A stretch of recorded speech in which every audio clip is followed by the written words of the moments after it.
Buried Hearts, what could have been? Is it the worst ending to a drama I've seen? Absolutely not. But there have been better endings. I was really behind on this drama and I finally finished it and now I want to review it. And I wasn't spoiled by the ending, which was great, but I now understand why people were angry at the ending. I don't know if I agree or disagree with them though. I was definitely understood why they were angry, but I don't think I had the same feelings as they did. I am going to introduce the drama to you and then list out the things I loved about the drama and the things I didn't particularly like about the drama. Let me know in the comments what you thought about this drama. If you watched it, do you agree or disagree with my review? Let's get started. Buried Hearts was a Korean drama that aired this year from February 21st to April 12th.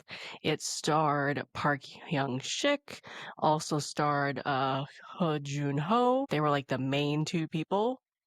And then also starred Lee Hae-young, Han Wan-yeon, Woo Hun, I always pronounce Woo Hyun, and a lot of other actors and actresses. But the main two people are Park Young-sik and Ho Jun-ho. It's them that are really going at it in this drama. In this quick synopsis, I'm giving minor spoilers, and then there's going to be spoilers in this review. So if you do not want to be spoiled or anything, don't watch this review. If you don't mind that, continue watching. The quick synopsis of this is Park Hyung-sik's character. He is a man who works for a conglomerate, a company. He steals a bunch of money from Hoo Jun-ho's character and tries to run off with it for various reasons, which I'll get to, but it's really for revenge. But he ends up getting shot by this other guy who works for Hoo Jun-ho's character, and he ends up losing everything. He loses his memory, he loses potentially his life and everything. And so he, with amnesia, goes back into the fold of this family to figure out what he forgot. And then once he remembers again, he's out for revenge again. So overall, it is a revenge story. This is a very summarized short synopsis of it. But that is what Buried Hearts is. I gave this an 8.5 out of 10. I still really liked this drama, but I definitely had issues with it. I definitely had issues not only with the ending, but issues with a lot of things throughout. So we're going to get into that, but no, I rated this an 8.5 out of 10.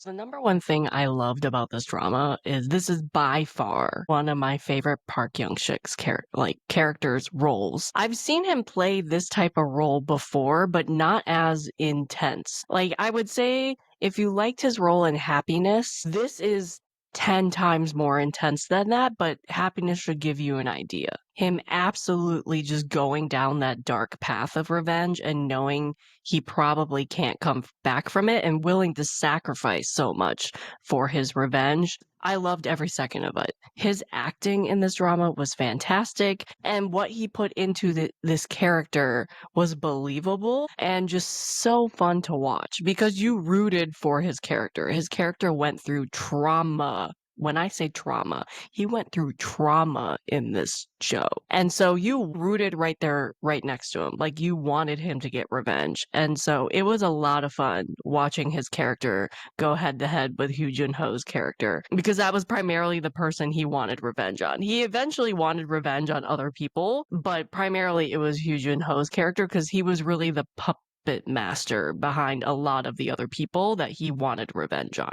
So that was my first thing, is I just loved Park Hyung-sik in this role, in this drama. I hope he takes on more dramas like this. I would love to see him play a villain at least once. I have not seen a lot of his movies if he's done a lot of movies. So if he's ever played a villain in like a movie or like an older drama that I can't think of right now, please let me know. That was a highlight for this drama for me. And not only was Park Hyung-sik good in acting in this, Everybody else was really good. I mean, Hugh Jin-ho, he always plays fantastic bad guys and villains, and I don't think I've ever seen him not be a villain. And you know right away, that's not really a spoiler. You know right away in this drama he's going to be a villain. It's everybody else that you didn't know. So I thought it was phenomenally acted for the most part. There were some reprieve in terms of some of the characters were more comic relief than the others. It was very well acted, not only Park Hyung-sik. The other thing is, and this is probably a me problem, I have just watched so many dramas that when you see certain things happen in a plot, you can predict what's happening next. So while the twists were great, some of them were predictable. And that was mainly just because there's only so many ways a certain plot point could go. And for me, I've watched so many dramas, I could really pick out where that might go. Also, some of the cast members, if you've seen their other dramas, some of them you knew they were going to take a certain route because they kind of have been typecasted to be this type of character. So if you saw an actor and you're like, oh, he's played a villain in the last 5 of his dramas, he's definitely a villain. I was not surprised by that turn. That was because I knew the actor had played villains before, was good at playing villains, but had played villains before. Some of the twists were predictable, but I still had fun with it though. You had a lot of fun with the revenge on this one. You had a lot of fun with seeing those twists happen and maybe seeing how somebody might get out of a sticky situation. I still had a lot of fun, even though they were a little predictable sometimes, depending on the twist. Depending on the twist. Because sometimes you could see it coming a mile away. Sometimes not. But if you're somebody who doesn't watch this normally, like this type of drama normally, you probably would not be able to predict much in this drama because the twists were well written. All right. Another thing is if you watch the trailer of this show, you think that romance is going to be a big thing. And while it is at the beginning, and it was a nice reprieve of how dark sometimes this drama was, especially with the revenge aspect, the romance really wasn't necessary. And it also kind of just didn't happen halfway through. It was going along with the story, it was fine, but halfway through they kind of just dropped it and then brought it back in the end. It was not well consistently paced. Did the story allow it to be consistently paced? No. I mean, in the second half of the drama, it was concentrated on the revenge. The romance would have taken a backseat even if they tried to put it in the plot. But since it took a backseat for so many episodes, other than maybe one of the motivations of revenge, I really saw no point of the romance. So some people might disagree with that. Some people might have liked the romance. It was nice when it was on screen. I thought it was a good reprieve from how dark some of these scenes were, but I don't really think it added anything to the drama other than motivation. Some people might agree or disagree with me. Another thing I love, the OSTs were great. OSTs really supported the drama, were really good. It gave the same feelings and emotions that the drama did. It fit the drama really well, and they were really nice to listen to. The OSTs were great. The other thing I liked is I thought it had a pretty good cat and mouse game. Like, you had a revenge story, but it wasn't like Park Hyung-sik always had the upper hand. They played a very well-paced revenge story where he sometimes had the upper hand, or some of the other villains did, or they were toying with him and he toyed with them back. I thought it was a very well balanced cat and mouse game, which added to the fun of this drama, because you are rooting for Park Hyung-sik, but you don't want him to like always be winning, because that wouldn't be fun. You wanted him to overcome, and man, his character went through trauma in this drama. Trauma, which what makes Hugh Jin-ho such a great villain. His character is the devil in this drama, and he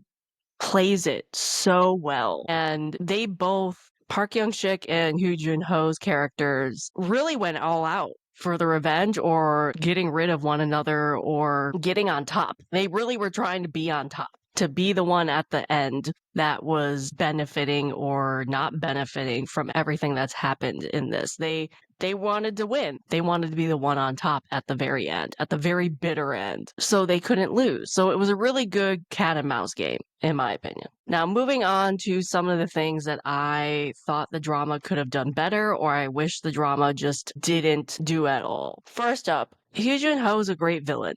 I think he's the main villain of this drama, but I think there were just one too many villains that came out of the woodwork. Some more understandable than others. It just kept being like one after the other characters where you thought maybe they were good or maybe they would support Park Hyung-sik's character. All of a sudden became angry and wanted revenge, and it was like a split second type of decision, or it was supposed to be a twist in the story, which sometimes worked out and sometimes was predictable. As I mentioned, I don't want to do spoilers, so I don't want to say who. It was just, there was too many people who ended up being villains in this show, which kind of muddied the waters on who was the true villain, which we knew was Hugh Jun-ho. It was more of like, was that character really necessary to go the villain route when you already had 6 different other characters that went that route or even a little bit that route? I thought there were too many people turning into villains or little villains. Like they weren't, some of them just lashed out of anger and wasn't a full-on villain. Other people became the full-on villain. It wasn't necessary. It wasn't necessary. They already had like 2 or 3 people that would have sustained the story. They didn't need to add 4 or 5. Another thing is because of a lot of people becoming villains at the end, or at least not good people anymore, I thought some of the outcomes for the characters were really anticlimactic. Because for what these characters did in true Makjang form, even though this wasn't full-on Makjang, it was a little Makjang. In true Makjang form, some of these characters did not get the ending I thought they deserved. A big one for me, and I don't know what I would have wanted his ending to be, Yu Jun-ho's ending.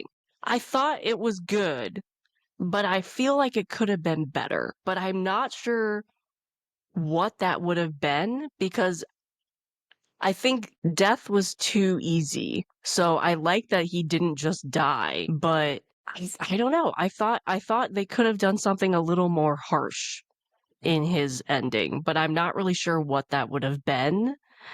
Because in the end, he essentially did lose everything, which was the point. Park Hyung-sik wanted him to lose everything, and he got what he wanted. So I'm not really sure what that ending would be, but I was a little anticlimactic with this ending, even though it was creative and it fit Park Hyung-sik's character on how he decided to get his revenge on the main big bad guy. Some of the other characters, they either just didn't give them an ending or they just gave them an ending that was like, oh, okay, here you go, you needed one. It just, like, they went down the list. I didn't like how they formatted revealing how everybody ended up at the end, maybe. There was something about it that just seemed very anticlimactic and unfinished a little bit, and maybe that's why. Another thing people might not like, I didn't really mind this, but people might not like, is they definitely hinted at a season 2. So maybe that was something, like maybe it felt anticlimactic and unfinished because they hinted at a season 2. Like maybe that was it. Because they definitely left threads that they could pull and write up a season 2. There was definitely reasons for this to have a season 2. Will it?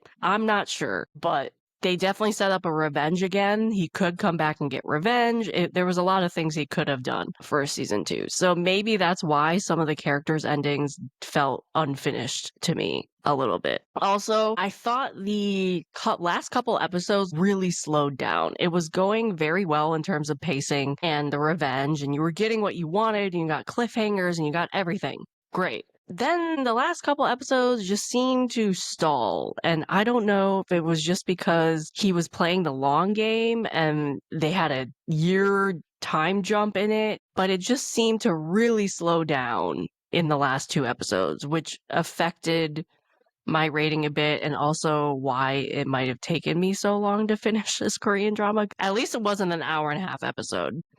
It seemed, the pacing seemed off, and it really seemed to slow down in the last couple episodes, which I didn't like. You're supposed to speed it up at the end, but that was a minor thing, really. And as I said, like, they did set this up for season 2. I'm not fully mad at it. It makes sense because, as I said, some of these characters were really predictable of what they were going to do at the end. Okay, I'm just going to reveal it. Spoilers if anybody doesn't want this to be spoiled. So we have, what's his name? We have the bakery son, Sunyu.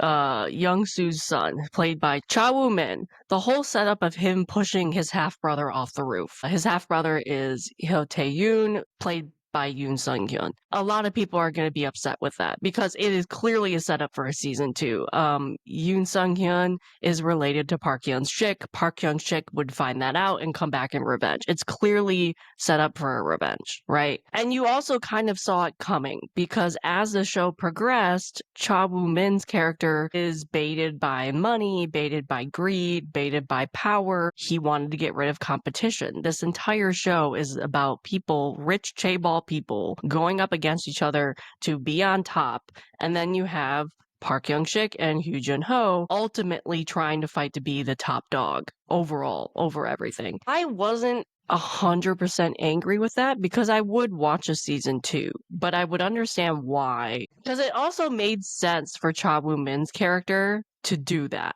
Because he got rid of competition. That was what his character was building up to. His character was building up for that. So it made sense that his character did that. Did it need to happen? No. It wasn't really necessary. But if you were setting up a season 2, yeah, absolutely was necessary. I think some people might be angry because it seemed to me at the end, Park Hyung-sik's character did all of this revenge and then kind of just walked away. He wasn't happy. He won. He got everything he wanted. And he still wasn't happy. And the trauma of everything he had to sacrifice and people he had to sacrifice for that win in the end wasn't worth it. And he walked away. Some people might not be happy with that ending because it wasn't necessarily a happy ending. I don't really mind that because the romance kind of fell halfway through. So it really wasn't a focal point by the end. But it also, you kind of saw that the revenge part, the guilt of the revenge, and him kind of being haunted by the things that happened during his revenge never really went away. And I don't think that was ever going to go away because that was part of his trauma, really. So in the end, while I thought it was satisfying and he did win, him walking away might not seem satisfying, and I would agree. It wasn't like the most satisfying revenge ending ever, but it also made sense to what Park Hyung-sik's character was dealing with in the last couple episodes of the drama. But I would understand and I would agree it's not the most satisfying revenge ending ever because he does just walk away. He walks away to try and close that chapter of his life. So he doesn't stay with the girl. He doesn't stay and run the company that he had just won. Like, that's not him. But he also said in the drama he doesn't want that either. So overall, I thought the ending was fitting for Park Hyung-sik's character and ultimately what he wanted to do. But I understand why people were mad at the ending because it wasn't as satisfying for the revenge story as people might want, including myself. But for me, it made sense. So I wasn't as mad about the ending of the drama as some other people were. Also, I would watch a season 2 of this, so that ending introducing maybe a season 2, I wasn't really bothered by that either because I would watch Park Hyung-sik playing a revenge character again. It comes out to it. He did so well in this role. So that was my review of Buried Hearts. Hopefully I'm not rambling too much. Quick thing is I love Park Hyung-sik's character. The revenge story was great, but I do understand why people were angry at the ending, and I wasn't 100% satisfied with the ending either. It wasn't the strongest revenge ending you saw. That's my review of Buried Hearts, the Korean drama. What did you think? Do you agree with my review? Do you disagree? What did you think of that ending? Would you want to see Park Hyung-sik play another villain-esque revenge role? Because I know I would. Let me know in the comments and subscribe.